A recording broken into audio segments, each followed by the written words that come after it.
নমস্কার বন্ধুরা, মাটির ঘর সংসারে আপনাদের সকলকে স্বাগত ও অভিনন্দন জানিয়ে শুরু করছি আবার একটা ছোট্ট ভিডিও শুরুতে তোমরা দেখলে যে আমি একটা মাটির প্লেট বানানোর জন্য বানিয়েছি।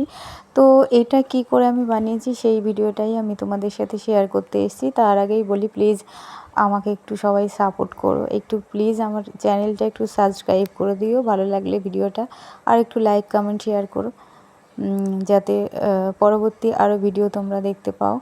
তো এই মাটি আমি নিয়েছিলাম। প্রথমে নিয়ে আমি রুটি বেলা ছোট্ট একটা বেলনি দিয়ে আমি বেলে নিয়েছি একদম সমান করে। তারপর একটা প্লেটের সাহায্যে আমি ওটাকে করে নিলাম, মেপে নিলাম। তারপর একটুখানি মাটি নিয়ে আর একটু মাটি নিয়ে আমি লম্বা করে পাকিয়ে তারপরে এই থালার প্লেটটার চারপাশে দিয়ে ভালো করে এইভাবে কিন্তু আঙুলের সাহায্যে এইভাবে টিপে টিপে এরকম একটু করে নিলেই কিন্তু দেখতে একদম খুব সুন্দর লাগবে দেখতে। এবার এটা হয়ে এসছে প্রায়। এবার আমি ডিজাইন করে নিচ্ছি, দেখো কিভাবে একদম ইজি, ভেরি ইজি, এটা ভীষণ ইজিলি প্রসেসে আমি আজকের প্লেটটা বানালাম। এটা কিন্তু চাইলে তোমরা বড় করেও বানাতে পারো, তার জন্য একটা বড় প্লেট নিয়ে নিতে হবে। আমি মিডিয়াম সাইজের প্লেটটা বানালাম।